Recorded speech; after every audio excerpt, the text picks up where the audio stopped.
Hey, this is Adam Post over here. You know me, Adam Post, publisher of College of the Dead. Really excited tonight to be with the Monster, Von Klaus. Everybody knows Hey, him how as you guys doing? the creator of Monster ID and MD. Monster MD, not ID. I That's just the want to see if sequel. you're That's the paying sequel.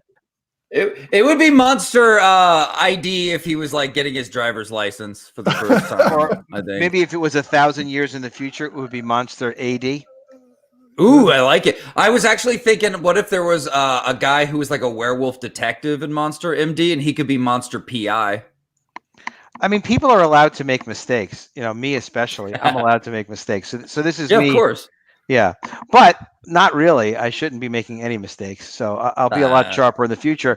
So that is the creator of Monster. And it's really funny because I've mentioned you too, Vaughn, on a lot of streams because you're a great Comicsgate creator and bring a lot of energy to the Comicsgate group. And I've never misspoken. So there it is, Monster MD. And then we have Rob Muerto. Hola, ¿qué tal? Which means hello, how are you in Spanish? Hey, hola. Yeah. It's a pleasure. It's a pleasure to be here. Thank you for having me. You're working on a very cool looking book, Tales from the Classroom. That's right. Yeah. Yeah. Speak about it. Yeah, we'd love to hear more about it. So can you kind of give us start off with like the elevator pitch of this is similar to Tales from the Crypt. What's the basis? No, I mean Tales from the Class. The name is an homage to Tales from the Crypt. Wonderful. I should give you the premise before I give you the pitch, which is please. It takes place in a world where only monsters exist and humans were just sort of like the figments of their imagination.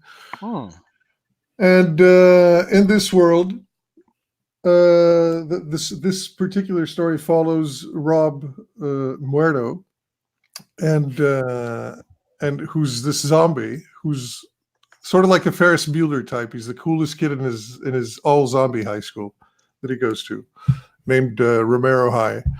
And all the kids love him. He's just, he can do no wrong in both the teachers' and the students' eyes. He's just, head honcho. And then one day his family has to move because his dad gets a promotion. They move to the big city. And he transfers over to this multi-species high school named Cthulhu. And there's vampires, there's wolfmen, there's every monster that you can imagine and that you've heard of. And he sort of gets a rude awakening, and he goes from hero to zero really quick, and discovers that zombies are at the bottom of the social totem pole. And they're treated as second class citizens, and yeah, he has to deal with that, and then he gets on. So it's almost like a racism type of deal. Well, there's a lot of sociocultural deathophones. Sure. I mean, it's not so much race. Yeah, I guess there's that element. I mean, I guess zombie isn't really race, but I apologize for the interruption. It's interesting. It's really interesting. Yeah. So what I took, I sort of took these monsters and used them as and overlaid them with sociocultural stereotypes that we all sort of know, and then and try to have fun with it. I think it's it has a lot of potential, and I loved writing it. And do they have like slurs for zombies, like "Hey, shut up, worm pie" or something like that? There's none that I used. I mean, they call them corpses and stuff corpse like this. Breath. But, so stuff like that. Yeah, nothing too creative. But does anyone ever do green face? Stitch face? I don't know. Stitch face. That's good. I'll take that. You can use it. It's all you, man. I'll use that. Whenever Vaughn says you can use it, I write it down and I use it. It's always good stuff. This is my contribution to Comicsgate. Yeah, no, we all find ways to help each other, and it's fantastic. It's fantastic. The promotion is great, but there's much more to Comicsgate than promotion. As you'll see as time goes on, you'll get don't be shy to ask a friend for help. Like, hey, what do you think of this, or what do you think of that? And a printer, and customer asked me this question, whatever it is. So this is very cool. It's very unique. It's a world of monsters that maybe we would imagine, but they are imagining us. Well, yeah, but like we don't. The human element doesn't really play into it. It's sort of like in the background. It doesn't. I don't really delve into it. Okay. Just forget the humans here. Humans aren't part of the story, really. No, not at all. No. Interesting. No. Now, is this the first comic book project you've ever written? It is, yeah. But it was originally meant. It was originally envisioned as it was a screenplay, right? Mm-hmm. Nothing wrong with that. You're in Los Angeles. Everybody's got a screenplay in Los Angeles, right? I'm no longer in Los Angeles, but at the time, yeah. I mean, this was written 10 years ago, basically, and it was my first screenplay that I'd ever written. It was overwritten. It was like 160 pages, but whatever. I thought that the idea was super solid, and that it was going to revolutionize Hollywood. And I started distributing the screenplay to everyone I knew, right? Mm-hmm. Which weren't a lot of people. It still isn't, but whoever I knew remotely connected to the industry, I'd give him a copy of the script. And eventually, after 3 months of doing this, sorry, I should just go back. The script was called Monster High back then. I gotcha. And after 3 months of doing this, Mattel announced the Monster High property, and it was just a huge punch to the gut for me. And I was like, oh man, what a bummer! Major gut punch, major. Yeah, something like that happened to me recently with a title. I wrote a film called Automation, and they just announced a horror movie called Automation and have a trailer and everything. And I was just like, really? My gut just took a punch. Yeah. Way it goes, though. It's a lot of, at the time I was like, oh man, they stole it from me and all this, but it's just, there's a lot of creative artistic synchronicity, there's different. There's so many influences, and there's so many people that are open to creative ideas. Mm-hmm. And there are people who they have similar ideas. It does just happen. It's just that's why you always see these movies coming through. Yeah. There's a guy in Comicsgate that did a comic book about a military special agent rabbit called Black Hops, Hops. Yeah, I know of it.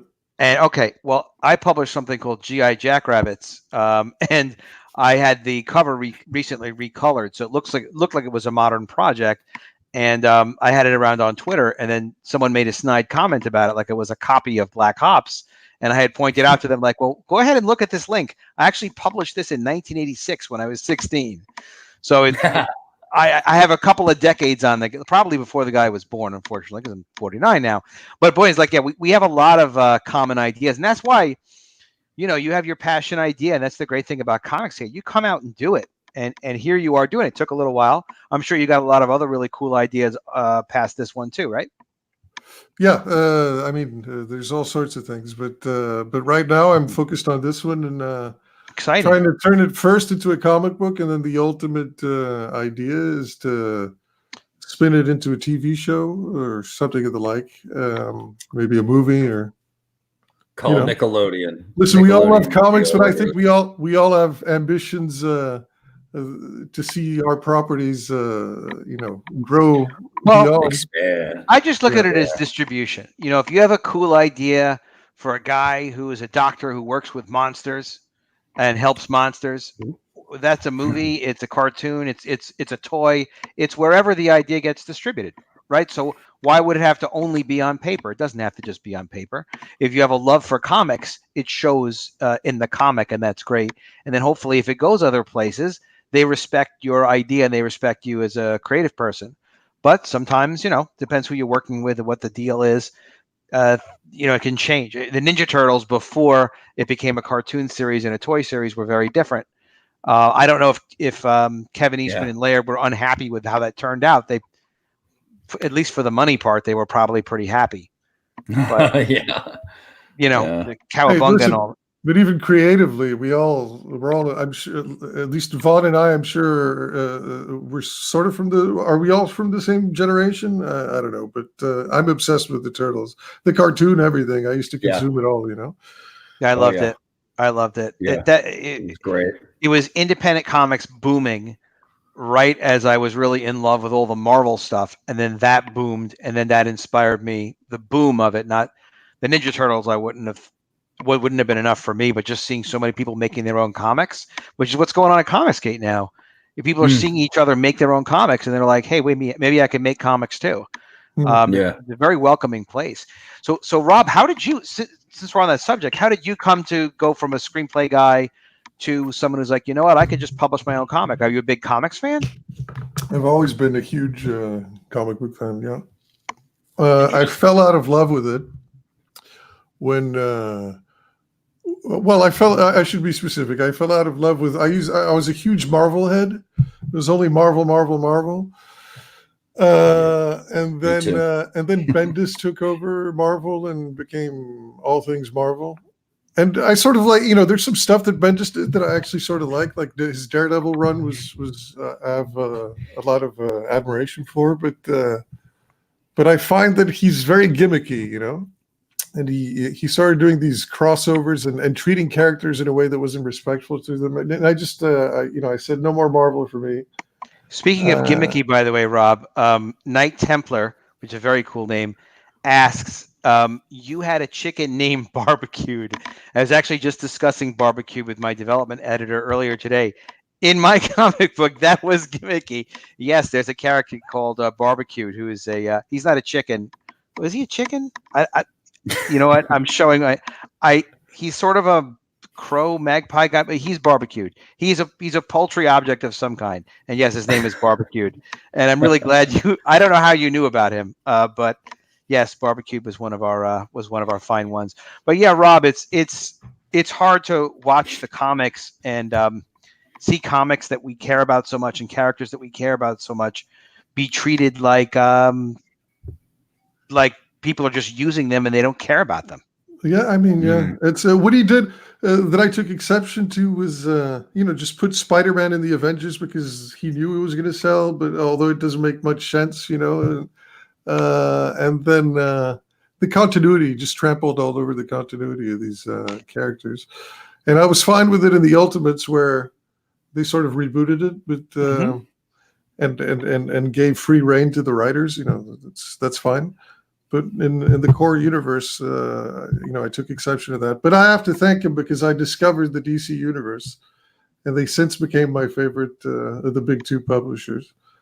And I sort of immersed myself in DC like voraciously, but then also like got it's just it was just too much content, and I grew weary around Final Crisis.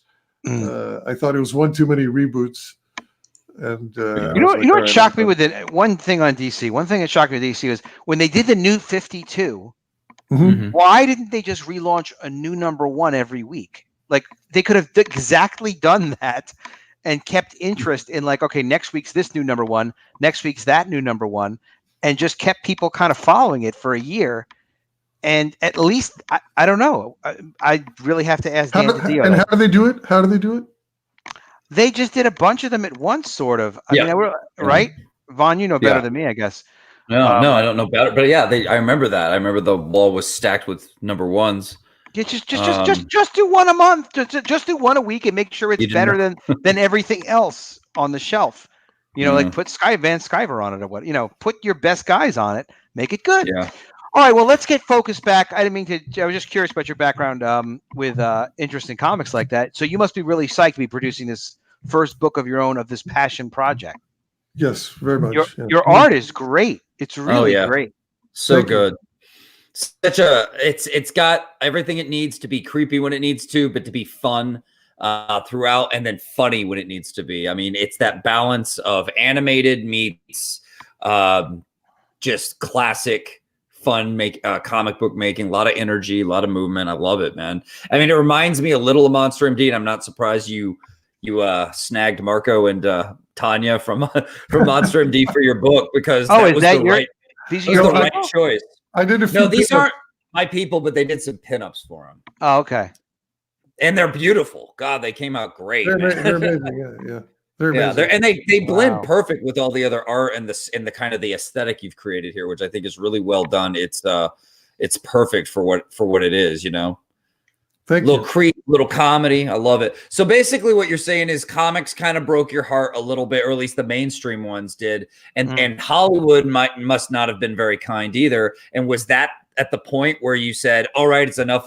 I'm making this awesome script into a comic, put it out into the world? Okay. Absolutely. Also coincided with the birth of my firstborn.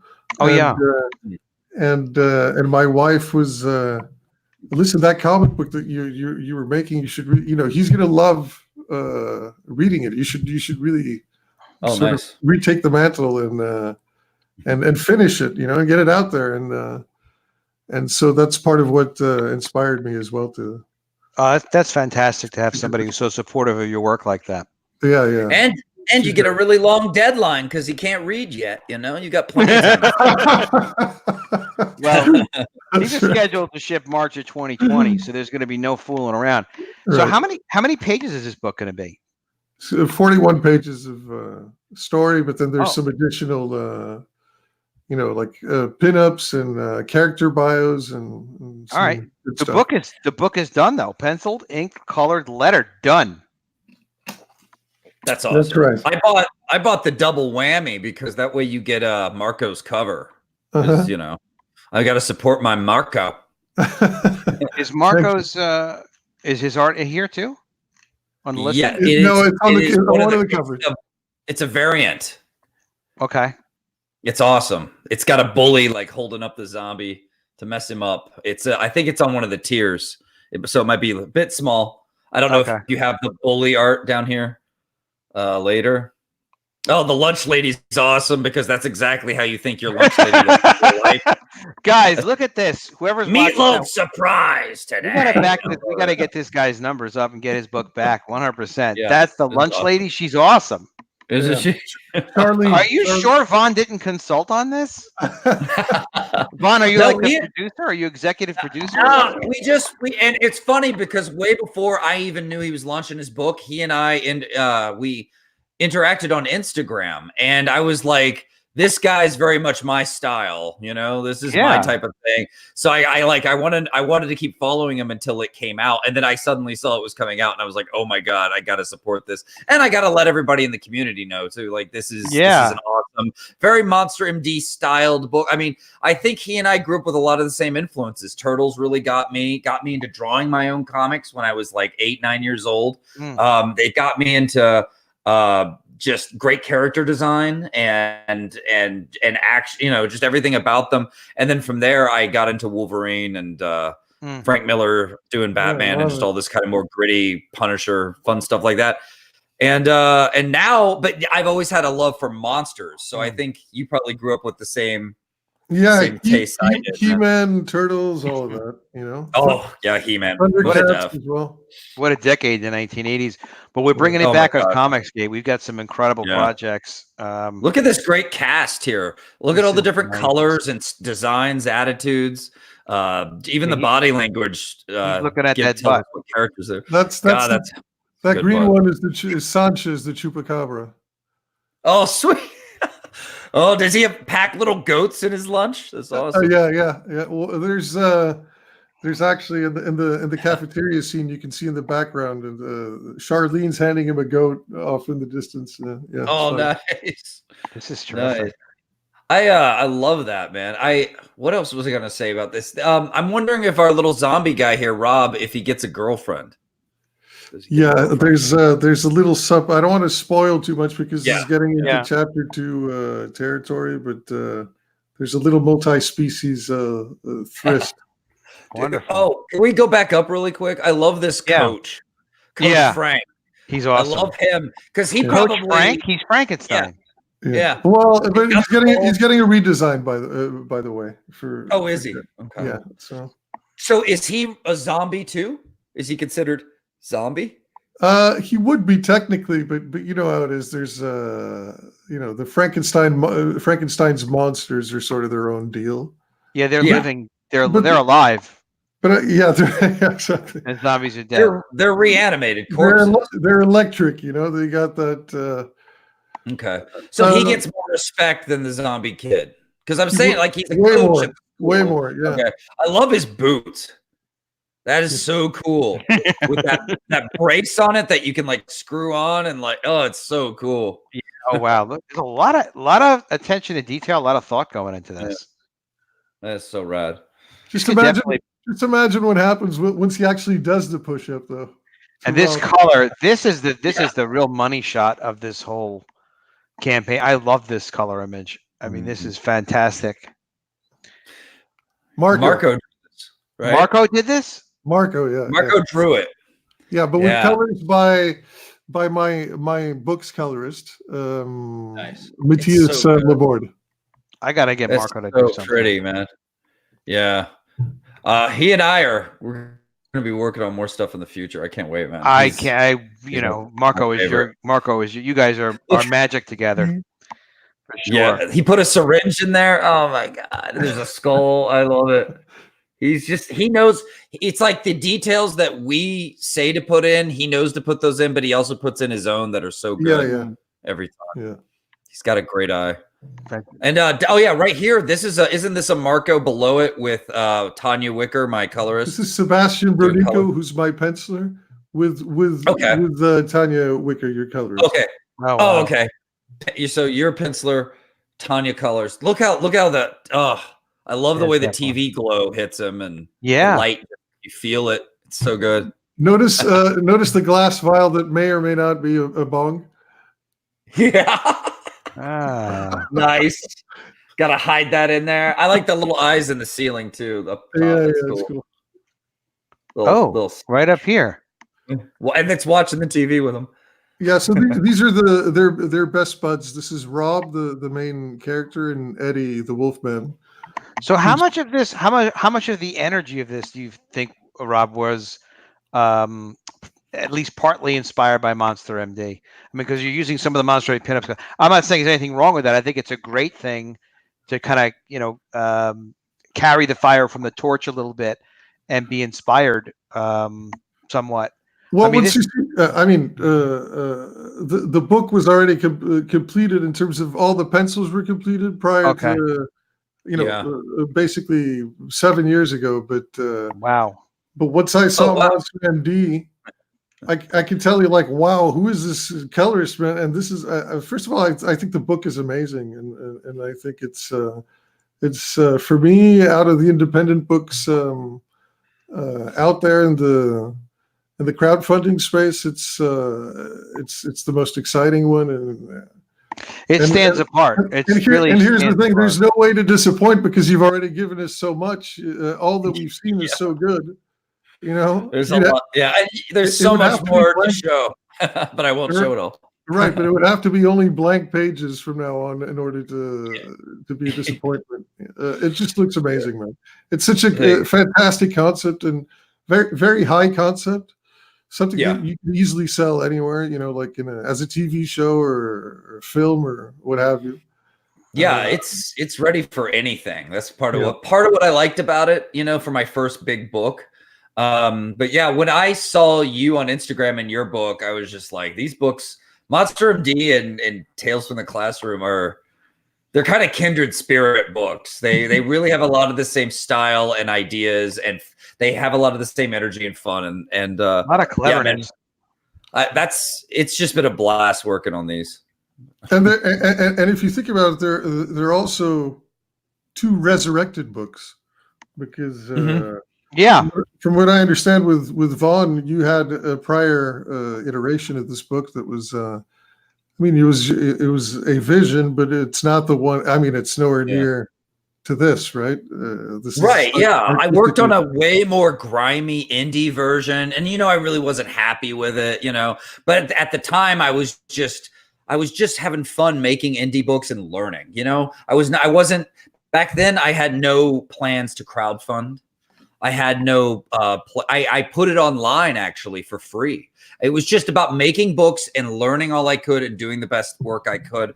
And yeah, that artist screwed me over at the very end on the last pages and bailed on me. And I had to make this decision. Do I start over or not? And when I found Marco, I already had Tanya coloring that original version of Monster MD. I was like, this team could make something really special. So do I just hit the trail again and spend more money and time working on a new Monster MD? And I'm glad I did. Yeah, I always tell Vaughn he has an excellent eye for talent. You know, and he has a nice way of saying when somebody he doesn't think somebody has it. When he's like, well, not really for this project or not for that project, but this guy would be great for that. And he's great. Yeah, I mean, different. Yeah, I mean, I've been in art school long enough. I should be by now. I'm kind of the art school miscreant who, you know, went to art school, went to film school, went to Italy to study art for a while, did painting and stuff. I've done it all for years. Studied a lot of art history, which teaches you about, you know, art and how to affect people with it. And it's time to kind of unleash all that. And I think Marco and Tanya was the perfect combo for that. So here we are. Badass monster. While we're on Monster MD is still in demand, correct? Mm-hmm. And so that means that means it's still available, guys, if you haven't backed it yet, or if you want to either back it again or back at a level that you hadn't backed before. And almost 65. We were close to almost 65,000. It's amazing how much bang for your buck you get with this book as well. You know, you're really giving people a deal here for the amount of stuff, you know? Yeah. My plan for this was to be kind of a yes man in terms of what the customers want and to really make them like entertain them so much that they can't wait to get more, you know? So yeah, 128 pages. Oh, wow. Of book for $25. That's crazy. That's full color. Yeah, I don't think these projects, my project isn't comparable because it's 41 pages. And it's not a matter of, it's not a matter of that. It's not a matter of that at all. It's like it's what the project is, you know, and your project is very worthwhile at that level. Guys, you can check out Monster MD. The link is in the description for it. And my project is black and white, and we've been doing pretty well for our project. But you know, each project is what it is. You know, it's a black and white 140-page graphic novel. I'm really proud of it. We've already started shipping it. We made our deadline. I was really super psyched about that. But you've got a beautiful color project. And what's important too about backing these projects is, you know, you see this guy Rob is really focused on producing a passion project, doing it really well, paying attention to details. You know, I've hired a lot of artists over the years. Sometimes you could just give an artist an assignment with like practically no instructions and have them deliver a beautiful piece like this color piece with all these characters together and this incredible coloring. You just kind of get it back like, oh, okay, great. That looks gorgeous. Thanks. But most of the time, you really have to have tremendous attention to detail, a lot of cooperation with the talent, good relationships with them, a lot of communication. So what we want in comics and in Comicscape, but in comics, we want people like Rob. Of course, we want people like Vaughn.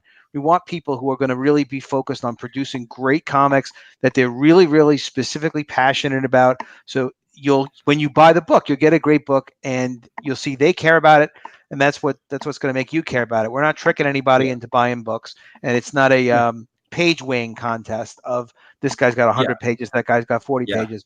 For 48, I mean, you got a 48-page book that you're going to put together with this, with the character descriptions and whatnot. Let's go over the perks. I mean, you've got these really, really affordable digital perks. Some of us do digital, some of us don't do digital. Nothing wrong with it if you do. So you've got this first one. What's in the Digital Express? Digital Express is just the comic. That's pretty much it. Digital Deluxe is the comic and pinups, like high-res pinups, which you can't see in any. You know, I have pinups on Instagram, but they're not high-res, and I want to do like exclusive pinups for whoever gets this. You know, fun pinups like the ones you've seen. Yeah, cool. They look great. I keep clicking this thing the wrong way. All right, and digital premium, but you're really big with the digital. Well, yeah, I would think that that it's the easy buy, but you know, that hasn't. We'll talk to you about it after the stream, but we may have 2 cents to throw at you. Vaughn has been so helpful to me. Oh, yeah? I didn't say if it wasn't for Vaughn, that cover wouldn't have that awesome blood splatter behind it looking so hot. Oh, really? Hey, I asked the brother for Looks help, great. and he helped me. Vaughn can't help the world, but you ask him for help, and he's got the time, he will. I try looks great. usually. Good man. So will I too. You see my name there at Comics We Love. You ask me a question, anybody, and I'll tell you what I know, and if not, I'll recommend you to somebody else who will be a buddy to you and help you out. This I love. I love that your standard physical copy is only $13. That's a good price. Very affordable. Really, Yeah. guys. That's what you would really recommend at the least to get a physical copy. You're going for the $13 standard physical copy. Yeah. I think so. I mean, you have to hold it in your hands. You know, I'm a big physical media proponent. I know there's several digital options that I put in there because you know.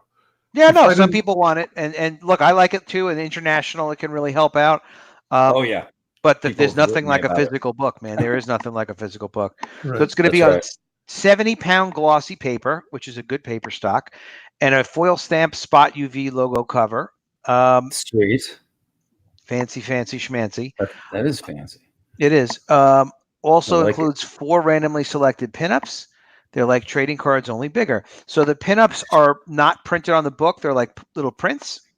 Well, the pinups that I mentioned before, they were strictly digital. These ones are going to be printed and part of the book. Okay, so they'll be physically in the book. Yeah. Okay, gotcha. Awesome. All right, so that is very affordable, $13. Love it. The double whammy for my mammy. What's in there? It's a variant cover, an exclusive variant cover by Marco McCagney, who's amazing, and this colorist who's done a lot of mainstream work for the big guys, Dark Horse and Image and what have you, named John Rausch. John Rausch. Okay, Invincible. I've heard of that book before. Absolutely, John Rausch. Very nice. Yeah, Marco is. Hey, if you're a Monster MD fan, you probably want to pick up that book. Get all of Marco's book. I did. I picked that one up. I wish humans sort of existed in your world, because to do a crossover cover with your characters and mine and Marco drawing would be amazing. Alternate dimension. What's the problem? Yeah, that would be amazing. Yeah. I'd love that. I mean, maybe get Shinobi Sasquatch on there. You get a crossover. Maybe when the stars align, some sort of, like lunar secret. Just secret things to think about think about for your next campaign. Who knows? I'll do a monster campaign for that. I'd love to cross over with your guys' characters. Yeah, I'll the monster thing. I'll have one tomorrow. I love how so many monster books are around. I don't think that's a coincidence. I think a lot of kids who grew up loving different monster things from the 80s and the classics, because back in the 80s, Elvira blew up too, and she exposed a whole generation to all these hilarious, weird, classic horror films. And I think we're beginning to see the results of it now that we're all grown up, sort of. Yeah. Vaughn, how does this strike you? Ninja monsters. I mean, Shinobi, Sasquatch. He's a Sasquatch. I mean, are there any other? Shinobi Sasquatch is just the one Sasquatch, and he's kind of a samurai, no? Oh, yeah. Is he a ninja? He's a Shinobi. That's a ninja. Oh yeah. Oh, so he's available for hire. Oh, I don't know if he's a merc. I think he just defends the forest. I think ninjas are mercs. If anybody's familiar in the chat, whether or not ninjas are mercs, if you could. They're assassins. Ninjas, and they weren't dressed in a black outfit. Usually, they would dress like a farmer, and then whip out a knife from nowhere and kill people that were way more, powerful than them and way more armored up. Carlo Rowe, Mr. Deathsworn himself. Which is yeah, baby. He says, start putting some dudes in space so I can cross over with people. Good point. Well, we can get monsters in space. I mean, all this is possible. Why haven't we figured this out yet? Yeah, Vaughn, you got to put your development team on this. You know what I mean? Why are they not working on this already? And Gorillas, we got me into comics when I was a kid. What got me into comics as a kid was the Marvel monsters. Yeah, Marvel had a whole imprint of monsters, didn't they? Yeah, man. We gotta get on it, man. We gotta get on it. Mobius, the living vampire, and That's right. I never read him. My brother read him, the living vampire dude. Morbius. Morbius, and then who else did they have that was cool? Sleepwalker. Well, he really wasn't monster, but he was kind of cool and weird. I have a cool vampire character. Zebulon Pike says, Vaughn, one of the hottest attributes of Heidi is the mystery left to the imagination. Yeah, but you're gonna get 14 pages showing her backstory, man. So your imagination's about to get a hot, steamy injection of what Heidi really looks like. I hope that's okay. Zebulon probably will enjoy that. He absolutely will enjoy it. We appreciate that. Penciled 7 years ago. Say what? So this was something you've been working on a long time, right, Rob? It was so it was originally, like I said, a screenplay, and then the Monster High thing happened, and I got bummed out about that. But then somebody said that I should just call it something completely different and try to go with it. And so I did. And I tried to make it into a comic book back then, and had two competing publishers actually that were sort of interested in going ahead with it, and got into like a mini bidding war, which were Archaia, who are now part of Boom Studios, and this publisher that I ended up going with named Viper Comics, but that is now defunct. And in the middle of the development of the comic book, they sort of freaked out, went under. No, they were just like bankrupt. But yeah, I don't know what the deal was. They just they just stopped operating. They closed up shop, and I was stuck with a comic that. Oh wow. But that's why it's always better nowadays. You can do it yourself. You do it all yourself. You're crowdfunding. You're in with way more money. Guys. Eric Weathers says, "Hey." That's how Eric Weathers always says it. Yeah. Hey, Eric. He's a great letterer. He lettered Monster MD. Is he lettering your book? He's not. No. It's the one book he's not lettering. All right, have him letter the next one. I have to have him letter something. Yeah, great to see him too. A lot of really super talented people. It's good. You're funding a really, really great looking book.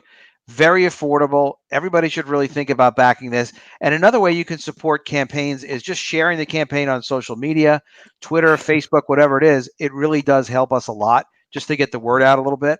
Well, listen, here's the thing that I did was I put all my cards on Instagram, but mistakenly, because it was the wrong play, because they don't transfer to there's not a lot of, you look at the amount of backers that I have and the amount of followers that I have in Instagram, there's a huge discrepancy. I have 12.8K Instagram followers, and I would think that just based off of that alone, the campaign would be on fire.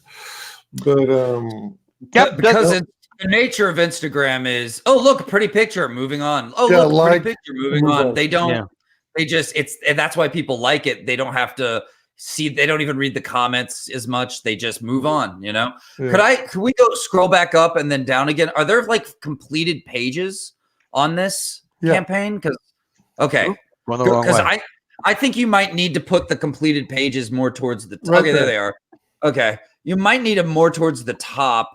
But are you ready for a Vaughn makeover, Vaughn? Because you could do a makeover. No, man, he did a great job, for the most part. It's a beautiful project. I'm not being facetious. I'm asking Rob, if you want to do serious business on this campaign, allow yourself to have a Vaughn makeover like I did. I will, man. Of course. All right, Vaughn, you've heard there is license for a Vaughn makeover. Let's hit it, brother. All right. First thing is we want pages at the top, right, Vaughn? Pages more towards the top. Yeah, just hook them right away with the characters, their voices, the story. Man, I love Principal Kong. I wish I could see some more of him, because I just feel like he's always just sitting there frowning and just being like, he's hilarious, man. Yeah, your trailer is, while I love everything about your trailer, when it comes to a campaign, you don't have to do this, but I would have loved, because of how much you've put into this. And as you tell me the story of it, I'm just like, damn, he almost got published, or he was getting published. And then, and there was a bidding war, and he's been working on this for over 7 years. This is all stuff that when a passionate guy says that in the trailer, people go, oh, wow. And they they can get into it. Now, the fact is, though, is not that many people watch the trailer, but I'm just a stickler for just trying to really sell them with the trailer before they even, for the ones who do watch it, before they even scroll down. You know what I mean? Like, let them feel your passion so that they can get intoxicated by it and then want the book before they even see the finished pages. You know what I mean? You're transferring that energy. That's great. Yeah. And they'll see that you're, real deal about it. What else? I mean, there's not much else. You did good graphics for your tiers. You've got these nice finished pages that show a lot of cool stuff from the book. Yeah, I mean, there's not much else for me to say. I thought that one of the things is, I was originally going to do this as the book is the Rob Muerto is my alias, but because I was going to keep up the pretense of just pretending I am the character. And and yeah, like this is my story. My name is Rob Muerto, and this is my story. That'd be kind of fun if you hired a voice actor for it. Yeah. Give them kind of if you see the descriptions of the team, if you go up to the team, it's all the real people, the letterer, the everything. That's the cast, and then lower down, I think, is the team. Oh yeah, okay. Creative team, the crew. Yeah, the only one that's like I'm doing it as if it's like the fictional character, and then everybody else is real. I wonder if that's putting people off as well. No, no one's. Even though you've explained it twice to me, I still don't really completely get it, and I nobody it's not confusing anybody because they're not like they still know you as Rob Muerto, and they're good to go. Pages at the top, we like that. I'd like to see a featured tier. Like if you notice, Vaughn has a featured tier at the top, so that when I get excited about buying Monster MD, the first thing I see is boop, $50 comic and sketchbook. I'm excited about College of the Dead. Yeah, I'm going to buy it. All right, what are the offerings here? Oh, $50 comic and Ashcan, which is basically sketchbook or whatnot. So people are able to, they're kind of lured to buy that at the top. So if you look at like what you would like your average sale to be, you don't want people to go through ideally 3 digital things to get to spending 33 is the top, so maybe start off with a triple threat. You can make that a featured tier, doesn't cost you anything, you just mark it as featured in your tiers. That'll be the first thing. Got a good name and everything. And this cast is great. I do think you're while I've read some of these descriptions of Drake, Principal Kong, and they're great. Like, you did a great job, but when you look at the size of the text, I mean, it's even a little smaller than what you're reading on the tiers. Like, I'm sure that's not so even though it's great, it's well written, the people, they're just going to skip past it. They're not going to like it that much. So first off, maybe editing these, or at least the main thing you should do is get these down below the page art. And I want to see that page art up top so you could start getting people into the book. That way, and if the art hooks them, then they're going to read up on the characters more. Yeah, these are out of sequence, right? So there's nothing like the lunch lady is a heart stopper. That's that's cool. They're not out of sequence. They're not? Okay. Yeah. Okay. I love that lunch lady. Yeah. Yeah, no, this is fine. If people see these 3 pages, that's enough to sell me on the book. I mean the pinup too. The rule usually is 5 original finished art pages at least. I did too many pages because I'm just in love with my book and want to show people all the cool stuff. Your book is one of those types of books. Like, you took monsters and you did something that no one else is doing in an era where everyone's a freaking monster hunter with like dual katanas and a trench coat. Like, you made them lovable and fun, and you want to get to know the characters. Like, show us 5 pages or more, man. Show us 10 pages, and don't worry. And like, let people do what we do with comics, get into reading them and getting into the characters. But lettered pages. That was a question I had to ask myself too. And I decided, unlettered pages and just good art gets people interested. You already put up lettered pages, so it'd be kind of weird to back up to be like, but yeah, I mean, maybe not though, because they would go, like if it looks like the layouts are really strong on Tales from the Classroom, and you see like now that I'm kind of really analyzing and looking at it more, I see a really dynamic, engaging cover. I see a promo piece with comic lettering, but I don't know if this is sequential art or not. It just looks like a good promo piece with some comic lettering, like the Doctor Will See You Now, right? That Doctor listen, seeing monsters. for me, as a creative person, all I need to see is that one page with the doctor. We'll see you now to get the story, see that the art's amazing, and go, all right, I want this book immediately. You know what's funny is I've seen your listing, a million times, Vaughn. I didn't even realize that there wasn't lettering on here because the story, like, you really can see the story easily through the layouts. You know what the hell is going on, and it's interesting, and colors are beautiful, and it's just very engaging. And there's more than you need to see. It's a shut up and take my money type of deal. Yeah. Yeah. I definitely overdid it on purpose because let's have fun with it.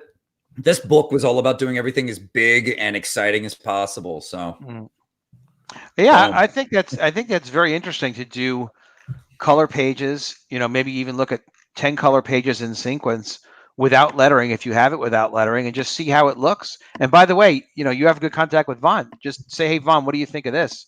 And when he has a minute, he'll respond, and you'll get feedback from him. But this is a beautiful looking project. It really is. It really is. really is beautiful, man. And I think it's time for you to tap those horror loving people, horror fans. I mean, we have conventions for them for a reason, because they spend money and they show up in droves. And I went to some horror forums and said, hey, here's my book. No one responded, but I might have I think I made some cash from some of them. I advertised on horror websites. I could give you links or whatever if you want. I bothered people on Twitter, like tons of horror people, to really tap that market, because you're offering something fun and they're always looking for fresh content. Listen, Listen, I've had the truth is, like, this. I've had a little bit on my plate recently because, as Adam knows, I just had my daughter was born 2 days ago. And but now, congratulations, man! That's fantastic. That's great. But from here on in, it's going to be marketing. Yeah, good for you, man. Don't just make her something to read. Make her something that'll pay for her braces. Yeah, because this is primed to pop. This is the same style as Monster MD in terms of, like, the colorful fun, the different monsters, all the different things you do. I love this Principal Kong in the back, dude. It's hysterical. And maybe before he goes to the mic to talk at an assembly, everyone has to do this, like, tribal chant like they did for Kong, like in the movie, to, like, make him come out or something. Oh yeah. Or, like, there could be I don't know, but I want some more King Kong, like, jokes and references with him. It'd be so much fun. That's what's fun about knowing your horror movies, right? And then the Cthulhu guy that the whole school is based off of is awesome. Like, I'd love to see, like, his ancestors. He might, or he's Cthulhu. He's probably just not dead at all. He's just old. Well, they say he'll come in the back. Ocean. There's a little prophecy at the foot. That's perfect. I'll be back. I love it. Yeah, that's cool.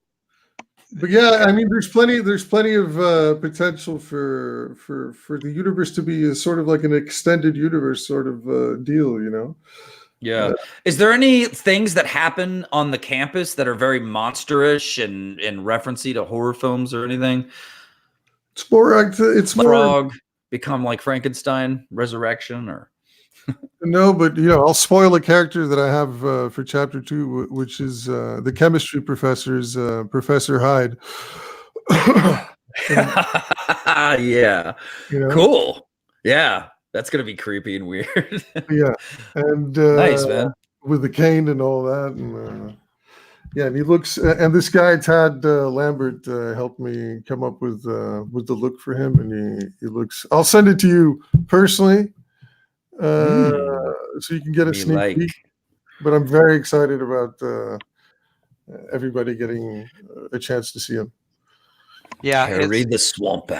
You got a real passion project. This is good advice that somebody was giving to somebody else in the chat, to check John Malin's channel for marketing tips. John really, they call him the coach we call him the coach in Coach Malin in Comicsgate. All the advice you're getting from Vaughn is excellent. The advice you're getting from me is at least mediocre, I would say.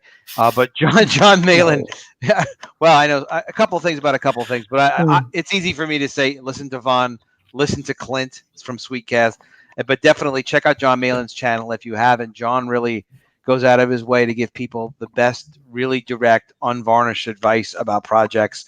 And he's helped a lot of people with getting their campaigns launched. There's got to be a Mad Monster party. You know, the monster crossover for Comicsgate could be enormous. I need monster characters. Could G.I. Jackrabbits be involved in a monster crossover? I mean, they are. I don't know. There are mutant versions, and they are also Never seen them. They're genetically altered. You haven't seen the G.I. Jackrabbits? I think I saw just on Twitter. The cover? Okay, yeah.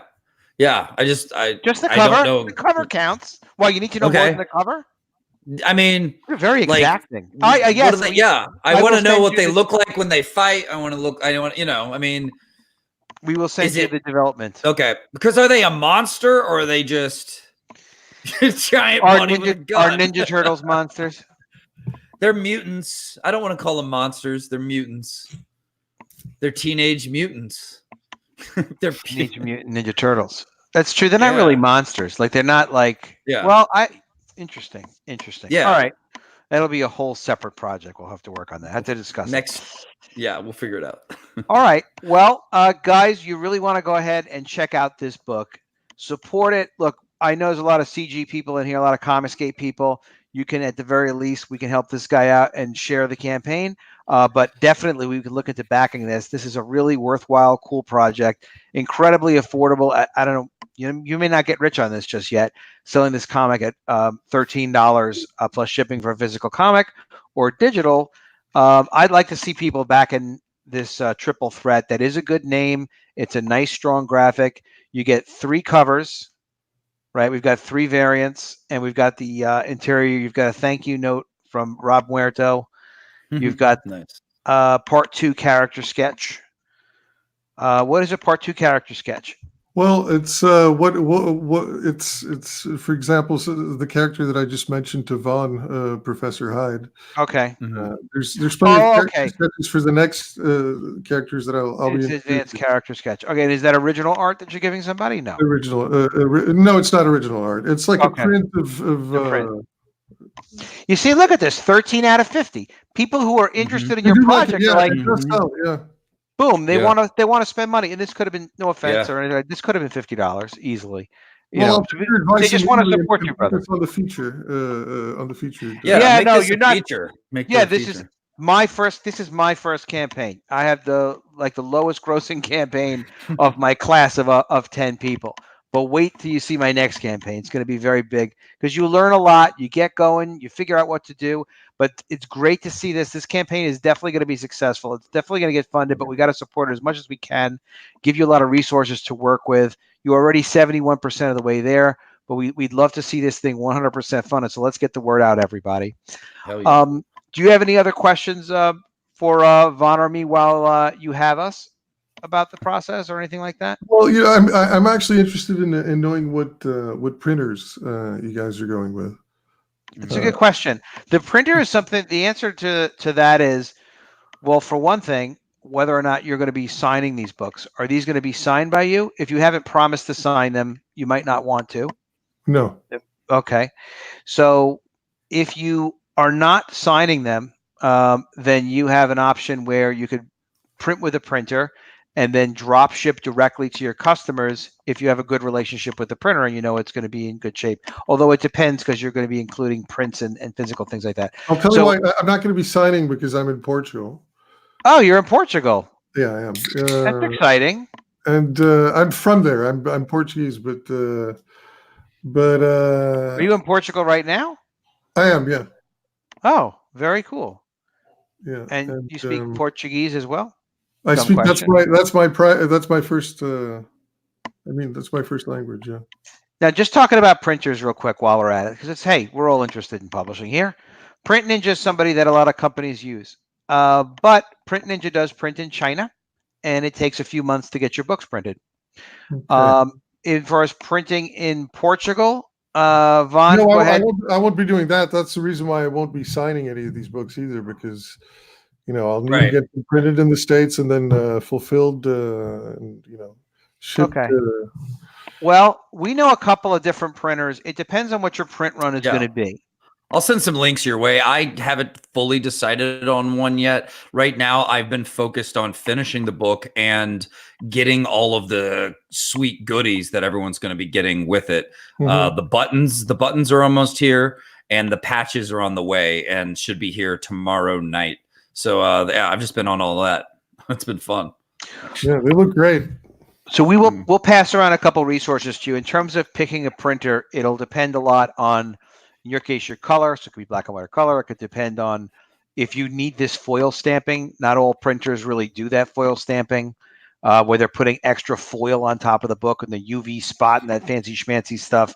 So not all printers do that. Sweet Cast Clint is printing downcast with a printer that does do that, out of Tennessee, called API Productions. He can give you the contact info. Yeah. So yeah.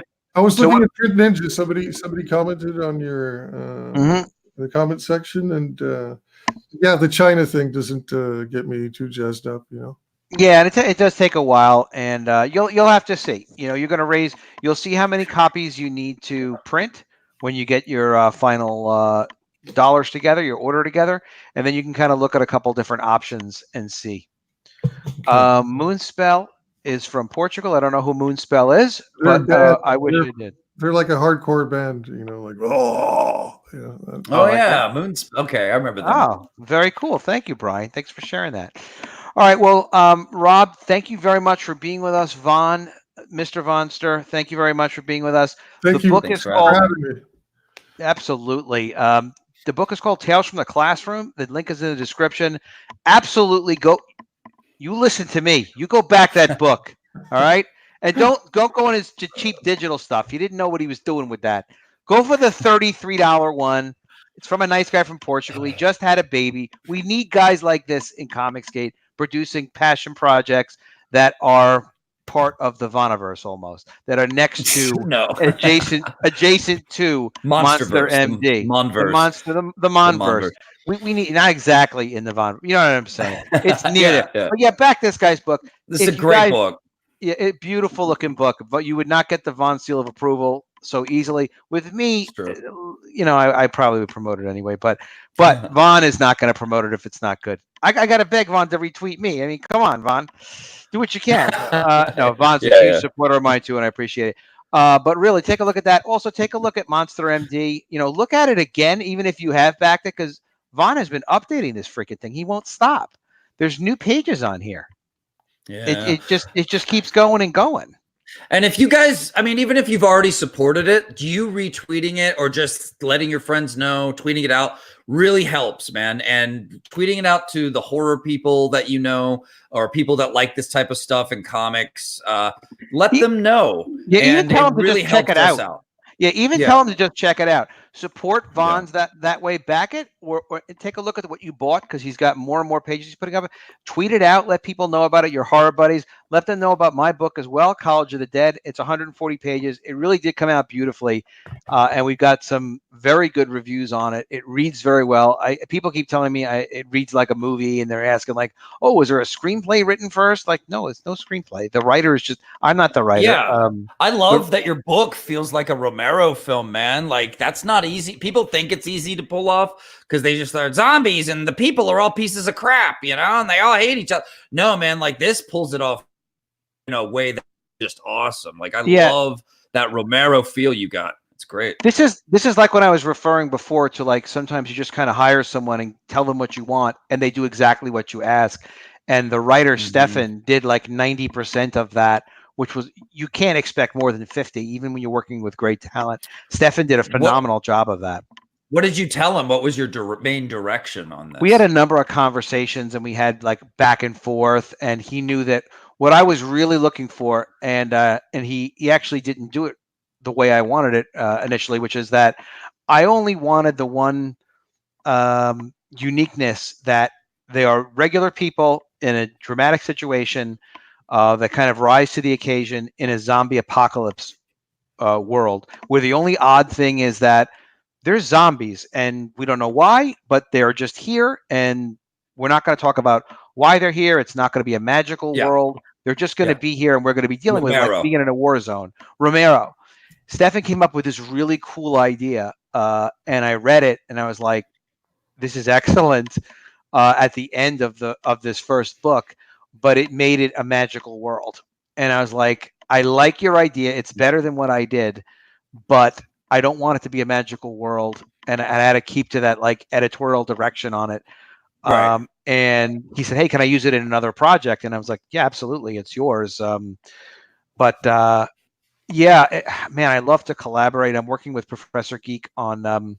He has a YouTube channel. He's one of the Comics Gate guys. Did a book called Tales from the Stacks, which is like a horror title. Looks Yeah, cool. he does great reviews as well. He does great movie reviews and stuff. He really knows his stuff. He's such anybody that's looking for an editor. He does great professional work. He's been teaching students forever. He's got great videos on archetypes. He's helping me with some of the development on GI Jackrabbits now because I'm redoing that. But in any event, he did a great review on College of the Dead, and he was one of those guys who was like, "Was this like a screenplay first?" Like, no, it just reads like that. Yeah. So Stefan was just the absolute right guy for that. Kind of like when you described Vaughn working with your artist on Monster MD. You gave him direction. But he just knows what to do. Yeah. So that guy's got to be your monster. He's got to be your artist forever.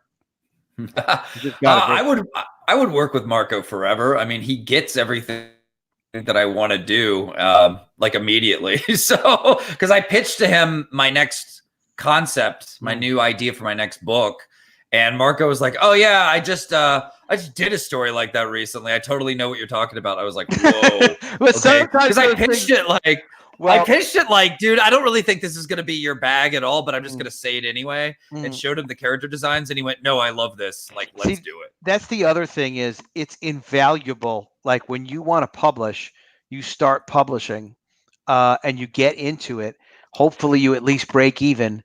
And you can make money in the future. Try not to lose money, but you can make more money in the future. You can get more successful. But the relationships you make and the people that you click with and the resources that you have, what we can do in Comicsgate, other people just cannot do. They really, really can't. And there's going to be some great things happening with Comicsgate. Look, who knows? Maybe we pick up another brand name and we publish like an image or something like that together. Anything is possible for us. But this group of people producing these books, you look at these titles we talked about so far, you look at Death's Warrant, Flying Fortress, Super Harem is going to be another great book from Wenger. Of course, I haven't even mentioned Cyberfrog. I mean, Starblade from Kyle Ritter. The kind of top-notch creative books that we have, and it's spawning other guys doing other amazing stuff. Is EVS going to put a publisher together, or what's the deal? Well, he has his own publishing company. Right now, he's just publishing his own books. Okay. As far as what the future is going to be, you never know what everyone's going to do. But everybody in Comicsgate is really focused on they have to own their own projects. They own their own intellectual property, they own their own projects and the future of their projects. We all want to help each other as much as possible. If Vaughn, has a bigger campaign than I do, and he does, he earned it. It's the project's right. I'm super happy for him. I wind up with one other project that, does as well or better or whatever. He's going to be like, Adam, I told you could do it, man. I told you. And I also told you a little bit how. He's like, I gave you that feedback. I told you, make sure those rabbits look a little creepier or whatever he's going to say. Actually, yeah, I'm not bragging or maybe humble brag, but fucking after my campaign, a ton of people came to me and said, I just copied you.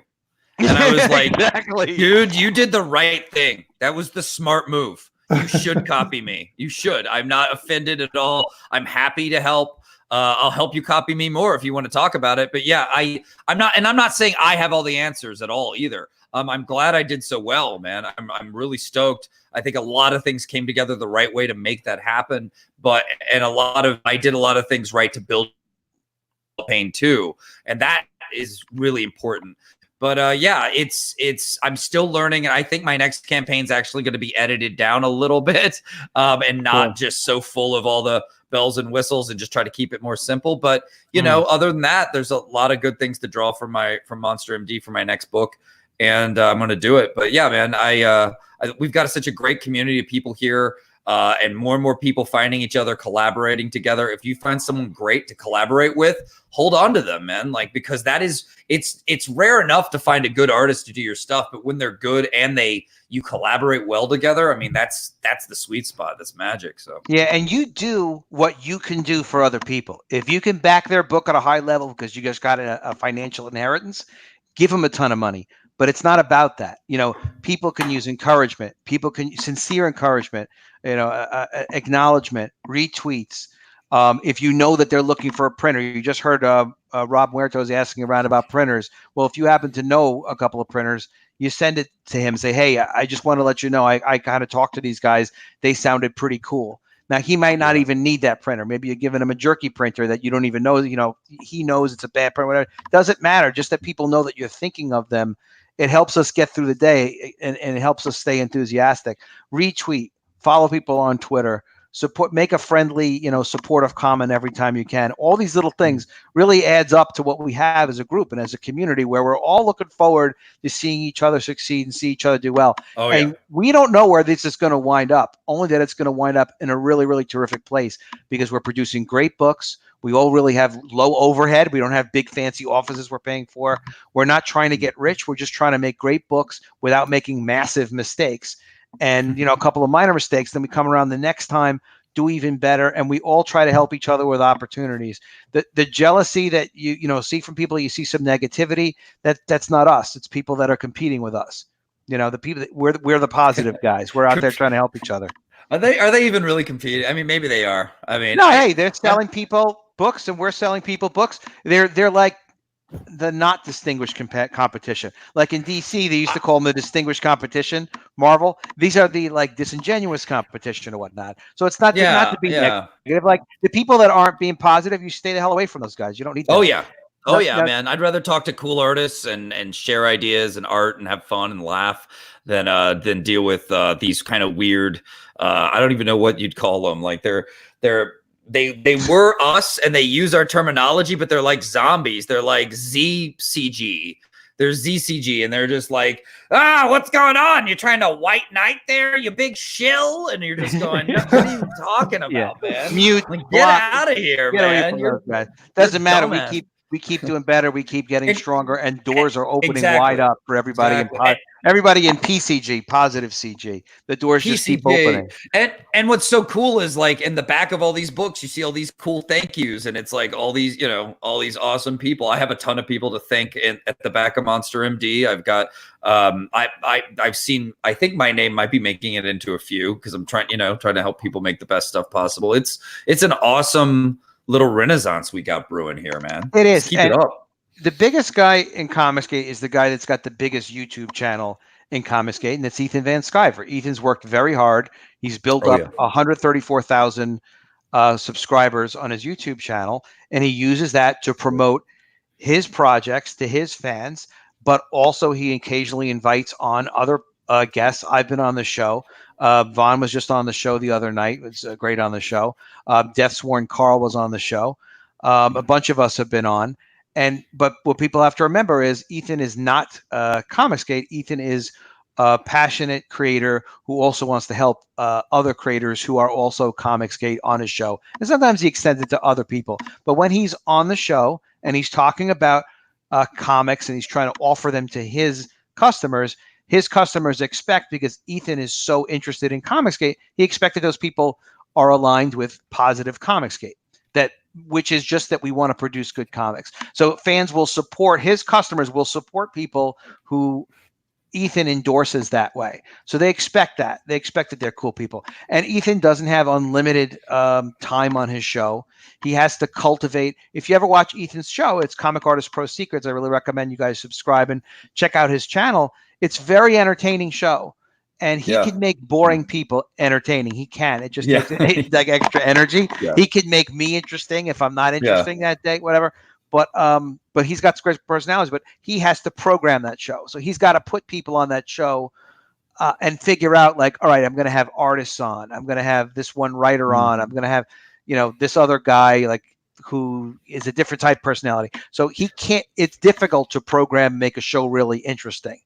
And God bless him, he has the talent to be able to do it. So I'm thrilled when he wants to have me on, but I understand sometimes like he doesn't need an Adam Post on his show that night, and he needs an artist on the show that night, things like that. And you have to have that in mind too. So or new people with new books that should be on the show and get a little spotlight.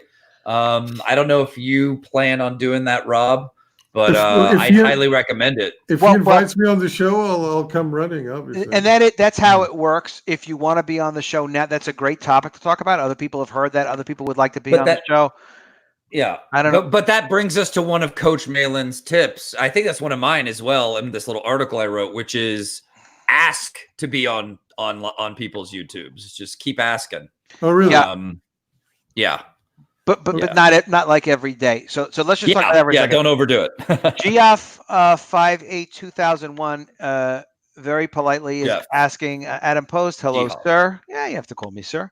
Oh, but that's very nice. Thank you. Would you like to take a look at my art? I'm trying to get a criticism or a crit. I don't know. Critical. Yeah, whatever. You want some feedback. If not, yeah, absolutely. You can send it to me. I'm trying to put my so my Twitter address is @comicswelove, and what I'm probably going to do is show it to Vaughn and be like, Vaughn, what do you think of this guy? So I would show it to someone else too, because I do look at people's work and I do hire people without asking Vaughn permission, but sometimes I'll ask Vaughn his feedback. I'll ask someone else their feedback, particularly if I know someone is looking for a certain kind of artist for a project. I'll say, hey, I know you're looking for someone that might do with this, but yeah, feel free to ask. Good to see you, Drew. Hi, Drew. Drew is saying, hey, Adam. Carl is mocking. I'd like to think that he's mocking me because I know he loves me when he's laughing. So that's the Death Sworn guy. But real quick, just to finish on this one thing that came up as far as being on people's shows. So Rob Muerto, you getting onto Sweetcast show is great. I love Clint. I've never been on his show talking about College of the Dead. So not that I don't want to be. It's a matter of sometimes scheduling. It's a matter of luck. It's a matter of timing. It's what Sweetcast is trying to program. So the idea is, yes, you can message just about anyone and say, hey, I'd love to be on your show. Here's a link to my campaign. Just very politely, just let them know you're interested, right? I'll send you a link of about 30 people doing shows. The biggest one is Ethan Van Sciver's show. You're welcome to send him a message on Twitter. It's just you can't, be persistent. I'm sure he's he's got so much stuff on his plate. Yeah, I'll try. I'll give it a shot. I was mocking myself. I'll call you on this later, Carl. We can't have this conversation right now. Carl's great. So in any event, yes, of course you'd love to be on Ethan's show, and if he likes you and he likes the campaign, he can help you sell a lot of books.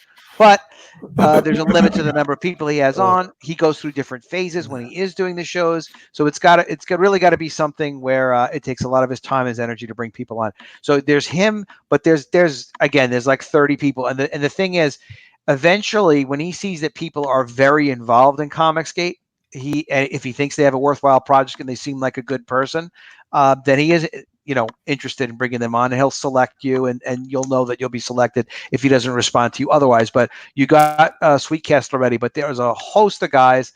I couldn't even begin to name them without leaving people out. I'm going to send you a spreadsheet. Again, it's got a list of like 30. And you also got on. Yeah, you got on. Von's already sent me a few, and I've been doing. Oh, fantastic! That's how I got in touch with you, actually. Oh, great.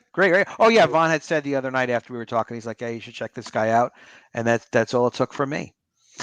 All right. Well, do you have any other questions? Because we could try to hit it now. Otherwise, we're going to let Vaughn get some rest.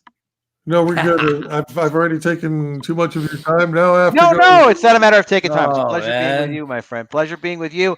Everybody, get out of College of the Dead. Yes, back College of the Dead. But do not forget the project of the night, which is Tales from the Classroom, Rob Muerto. Let's get this guy funded. Let's retweet his campaign. Let's make sure everybody in Comicsgate gets to see this campaign. And we're going to end on Tales from the Classroom, and go ahead and also share and support Monster MD. Guys, thank you so much. Thank you, everybody in the chat. Carl, I have to see what you were talking about. I'll get with you later. Guys, have a great night. It's always a pleasure. Good night. All right. Good night, guys.